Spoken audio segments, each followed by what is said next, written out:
하나님의 말씀은 역대상 14장 8절로부터 17절까지 말씀입니다. 구약성경 632쪽에 있습니다. 이 주보에도 이 하나님 말씀을 기록해 놨습니다. 교독하시겠습니다. 다윗이 기름 부음을 받아 온 이스라엘의 왕이 되었다 함을 블레셋 사람들이 듣고 모든 블레셋 사람들이 다윗을 찾으러 올라오매 다윗이 듣고 대항하러 나갔으나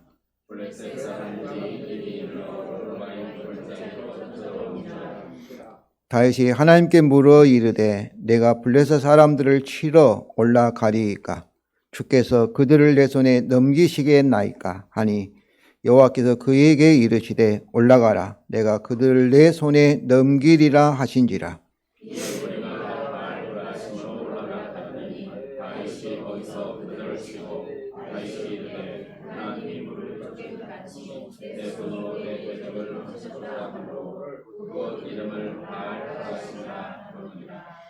블레셋 사람이 그들의 우상을 그곳에 버렸으므로 다윗이 명령하여 불에 사르니라. 다윗이 또 하나님께 묻자온데 하나님이 이르시되 마주 올라가지 말고 그들 뒤로 돌아 뽕나무 숲을 맞은편에서 그들을 기습하되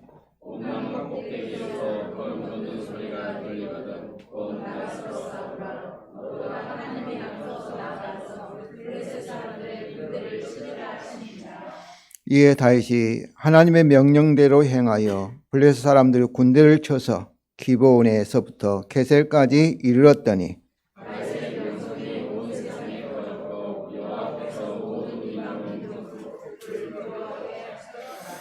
아멘. 사랑하는 성도 여러분, 한 주간 평안하셨습니까? 굉장히 반가운 얼굴들입니다. 어디 가서 제가 이렇게 환영을 받겠습니까? 선한 목자교회니까 이렇게 환영을 받는 것 같습니다. 여기 계신 분들 이렇게 쑥 둘러보니까 전부 인생 후반전을 살아가는, 저를 포함해서 인생 후반전을 살아가는 인생들인 것 같습니다. 우리는 모두 인생이란 긴 항해 후반전을 지나고 있죠. 수십 년의 시간을 거치면서 우리에게 축적된 것이 있어요. 경험입니다. 경험이란 훈장을 우리는 가슴에 달고 이렇게 지금까지 왔습니다.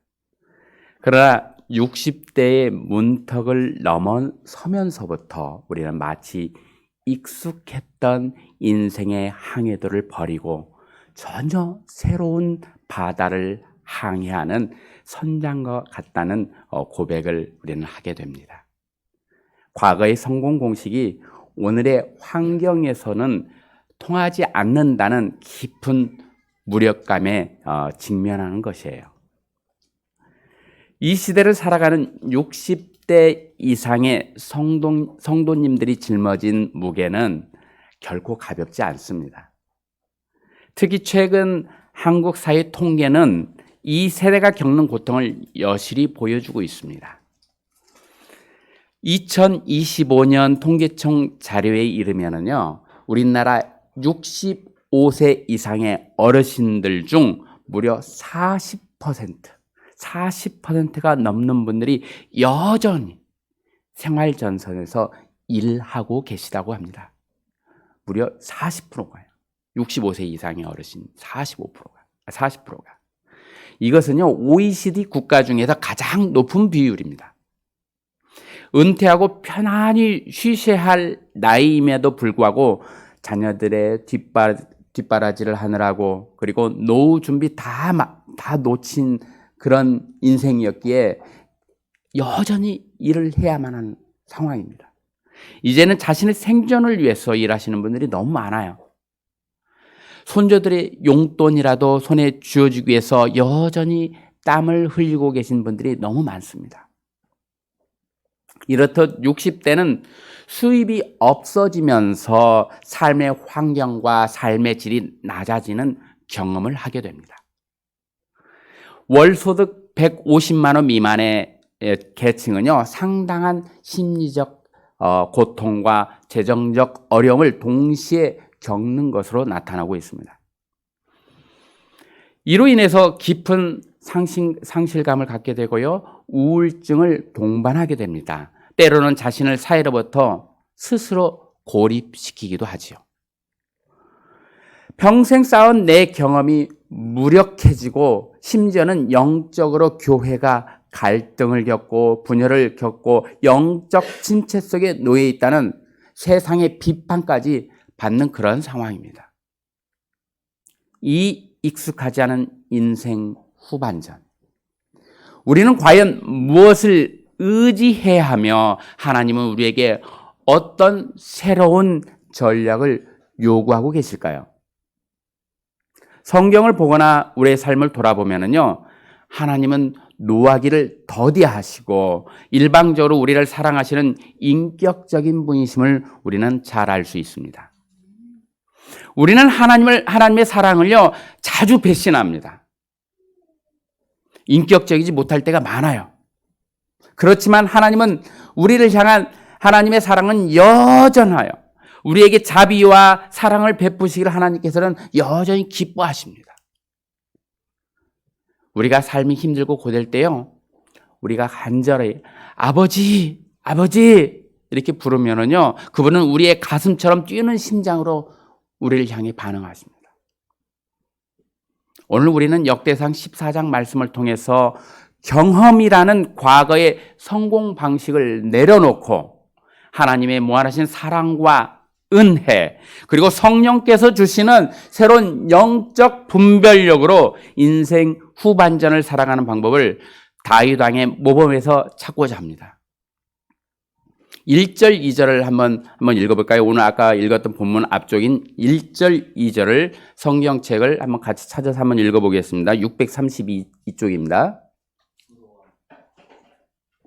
찾으셨습니까? 같이 읽겠습니다. 두루왕 히람이 다윗에게 사신들과 백향목과 석수와 목새를 보내 그의 궁전을 건축하게 하였더라. 다윗이 여호와께서 자기를 이스라엘 왕으로 삼으신 줄을 깨달았으니 이는 그의 백성 이스라엘을 위하여 그의 나라가 높이 들림을 받았음을 알미더라. 역대상 14장은요, 다윗 왕이 두루왕 히람의 도움으로 왕궁을 건축하고 번영을 누리는 장면으로 시작됩니다. 그런데요, 역대기 기자는 이 모든 번영의 궁극적인 원인을 다윗의 능력이나 외교적 성공이 아닌 오직 하나님께 돌립니다. 2절을 보면 다윗이 깨달았다라고 말합니다. 깨달았다. 무엇을 깨달았을까요? 자기가 잘나서 왕이 됐다라고 깨달았을까요? 아닙니다. 자기가 잘나서 왕이 된 게 아니라는 거예요. 그리고 더 중요한 건 하나님이 자기를 왕으로 세우시고 높여주신 이유가 바로 그의 백성, 하나님의 백성 이스라엘을 위하여라고 이렇게 깨달았다고 얘기합니다. 여기에는 깊은 신학적 의미가 담겨 있습니다. 역대기 기자는 오늘 본문 앞쪽인 13장에서 다윗이 규례에 어긋난 행동을 합니다. 규례에 어긋나게 언약궤를 옮기려다가 실패하고요, 웃사가 죽는 아픔을 겪었음을 기록하고 있습니다. 13장이 다윗의 실패를 기록하고 있어요. 그 실패 직후에 바로 14장으로 넘어와서 왕국의 번영과 승리를 기록한 것은요, 다윗 왕궁이 그의 완벽한 다윗 왕의 완벽한 자격이나 다윗 왕의 경험 때문이 아니라 오직 하나님의 축복을 강조하기 위함입니다. 다윗의 능력을 강조하기 위함이 아니라 하나님의 축복을 강조하기 위함이에요. 우리 인생의 후반전은 과거의 후회나 실패에 갇히지 않고 하나님의 일방적이고 주권적인 은혜 위에 새롭게 시작됨을 우리는 확인해야 합니다. 8절, 10절을 한번 같이 읽어보겠습니다. 8절, 9절, 10절입니다. 찾으셨으면 같이 읽겠습니다. 다윗이 기름 부음을 받아 온 이스라엘의 왕이 되었다 함을 블레셋 사람들이 듣고 모든 블레셋 사람들이 다윗을 찾으러 올라오매 다윗이 듣고 대항하려 나갔으나 블레셋 사람들이 이미 이르러 르바임 골짜기로 쳐들어온지라. 다윗이 하나님께 물어 이르되 내가 블레셋 사람들을 치러 올라가리이까 주께서 그들을 내 손에 넘기시겠나이까 하니 여호와께서 그에게 이르시되 올라가라 내가 그들을 내 손에 넘기리라 하시니라. 아멘. 다윗이 왕에 올랐다는 그 소식은요, 이스라엘의 대적 블레셋 사람들에게도 즉각적인 위협으로 다가왔습니다. 왜요? 다윗은 블레셋 전문가였거든요. 블레셋과 싸우면 항상 연전연승했거든요. 그 블레셋 전문가가 자신의 대적인 이스라엘 왕으로 세워졌다는 소식이 들렸어요. 그렇기 때문에 블레셋 사람들에게는 다윗 다윗이 왕으로 등극했다는 소식은요, 즉각적인 위협으로 다가왔고요. 그들은 다윗을 잡으려고 그래서 올라옵니다. 좀 더 체제가 정비되기 전에 다윗 왕을 제거하기 위해 올라왔어요. 이때 다윗의 행동은요, 인생 후반전을 살아가는 우리에게 중요한 모범을 우리에게 보여줍니다. 다윗은 과거 사울처럼 자신의 경험으로 상황을 판단하거나 돌격하지 않았습니다. 10절을 보면 다윗은 곧장 내가 나가서 블레셋 사람들과 싸울까요? 주께서 저들을 내 손에 넘겨주시겠습니까? 이렇게 하나님께 묻습니다. 그러자 하나님은 다윗에게 좋다, 나가서 싸워라, 내가 그들을 내 손에 넘겨주겠다, 이렇게 직접적인 공격 명령을 다윗에게 주십니다. 이 전쟁은 어떻게 되었을까요? 여러분들 다 아시다시피 다윗 왕이 승리했습니다. 다윗 왕이 승리했어요. 이 승리의 장소 이름을 다윗은 바알 브라심 이렇게 말합니다. 다시 말하면은요, 물을 쳐서 흩어버리듯이 하나님이 내 손으로 내 대적을 쳐서 흩어버리셨구나, 이런 뜻으로 바알 브라심이라고 지었습니다. 이 첫 번째 승리는요, 다윗에게 성공적인 전쟁의 경험과 공식을 다윗 왕에게 심어주었습니다.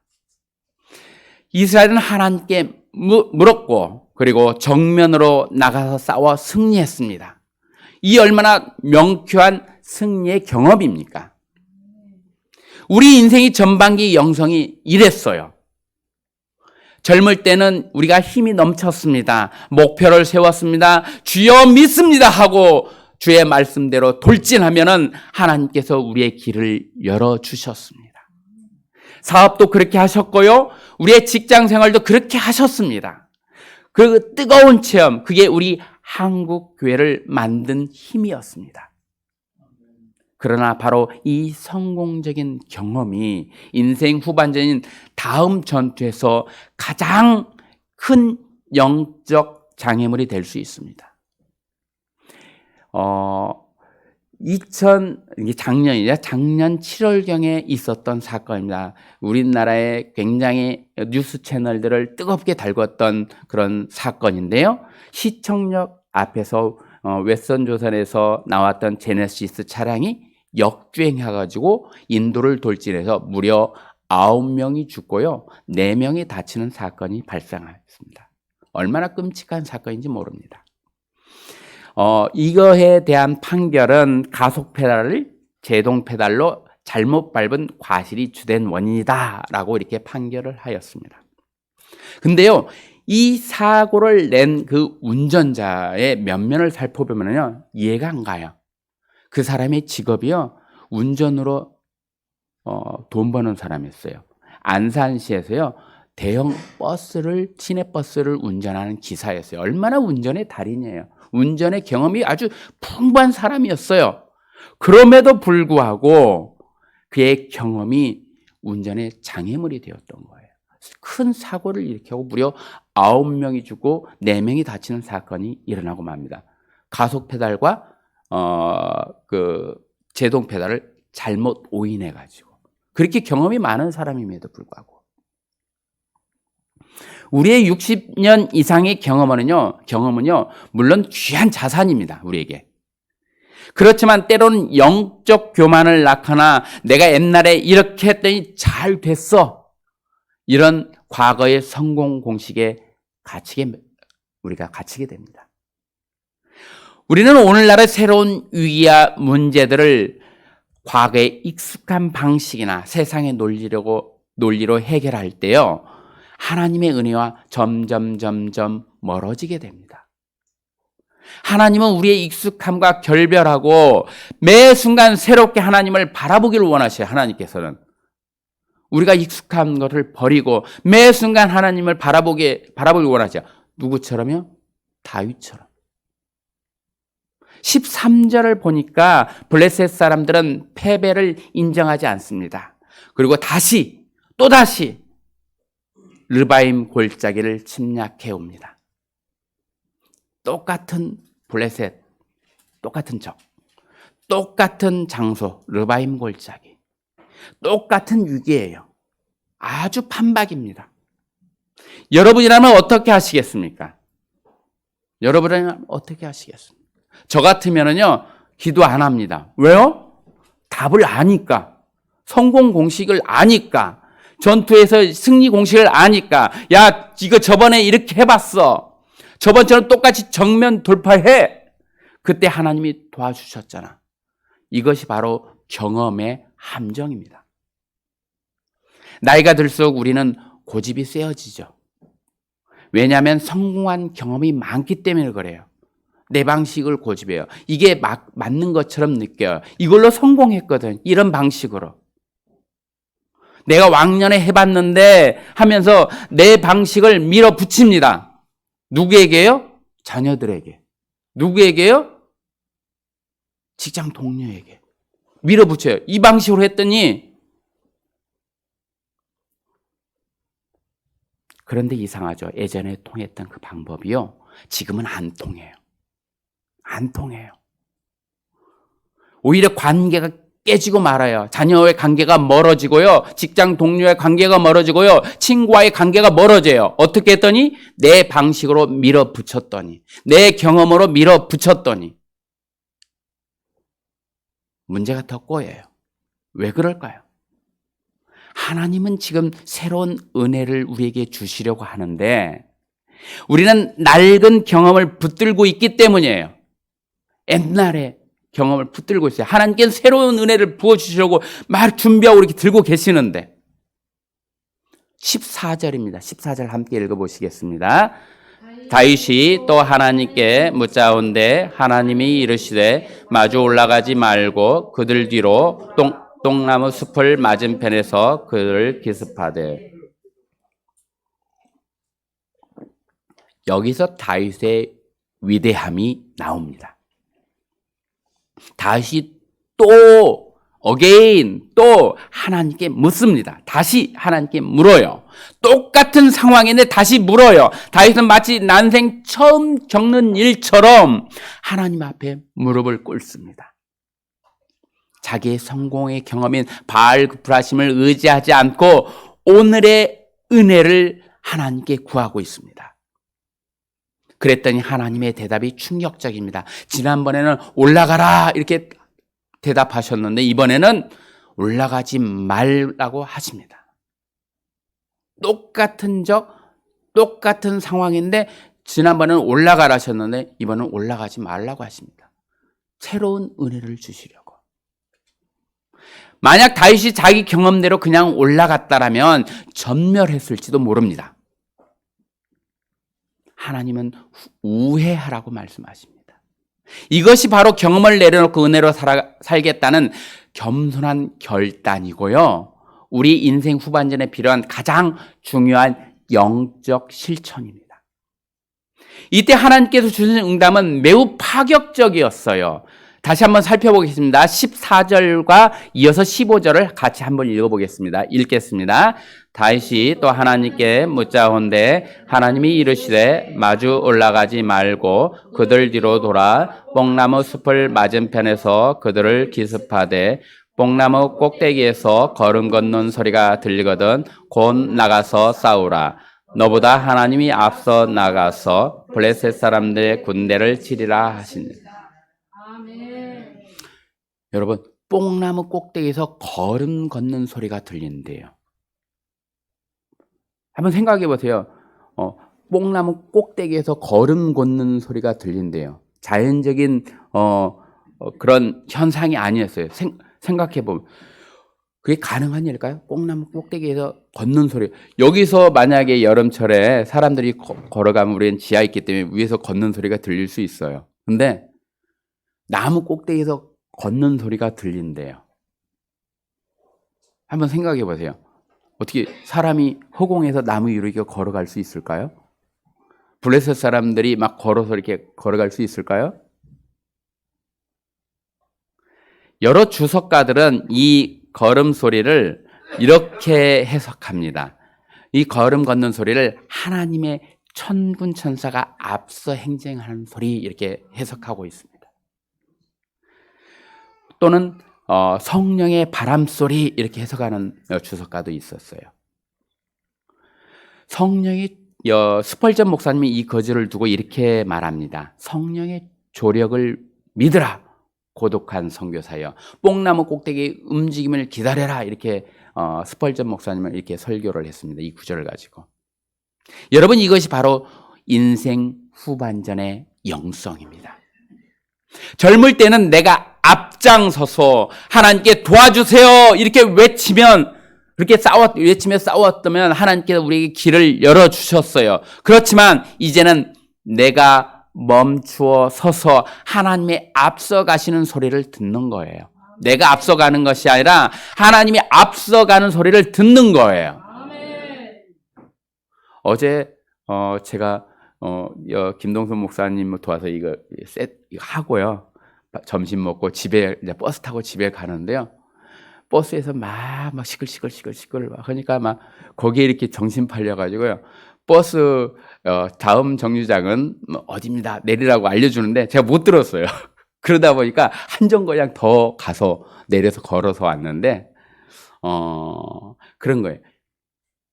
소음이 심하고 다른 소리에 집중하다 보면은요 안내방송 못 들고 엉뚱한 데 내린다니까요. 뽕나무 숲의 바람 소리를 듣기 위해서는 그러면 우리가 어떻게 해야 돼요? 시끄러운 소리가 없어야 돼요. 먼저 내가 조용해야 합니다.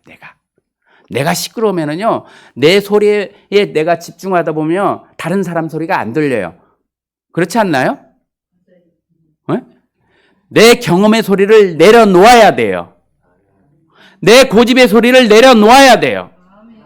내 염려의 소리를 낮추고 잠잠히 우리가 기다려야 합니다. 그 기다림, 한국 사람들, 특히 우리 어르신들 빨리빨리에 매우 익숙해져 가지고요. 기다리는 거 정말 힘듭니다. 저도 그래요. 기다리는 거 힘들어요. 신호에 딱 기다리면 신호가 바뀌면 딱 출발해야지 기다리는 거 힘들어요. 기도 응답도 빨리 와야 돼요. 하나님 기도하면은 그 응답이 빨리 와야 돼요. 자녀 문제도 빨리 해결돼야 돼요. 하지만 하나님은 우리에게 말씀하십니다. 아니다. 이번에는 기다려라. 이번에는 기다려라. 내가 앞서가지 말고 내가 일할 때까지 성령의 바람이 불 때까지 기다려라. 하나님이 말씀하셨어요. 뽕나무 숲을 위해서 사람 걷는 소리가 들릴 때까지 기다려라.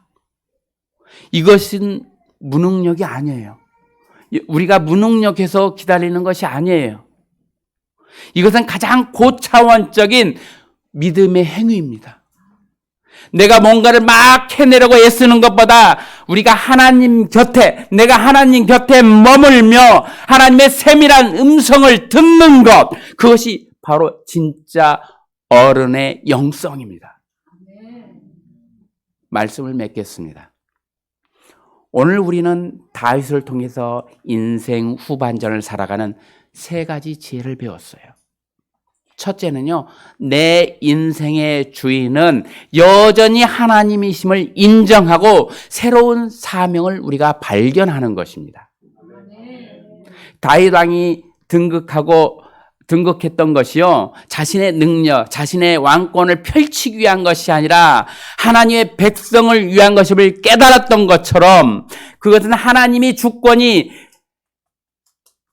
나의 모든 것이 하나님의 주권 가운데 있다는 걸 인정하는 것처럼 우리의 인생도 여전히 우리의 인생의 주인은 하나님이심을 우리가 인정하는 것.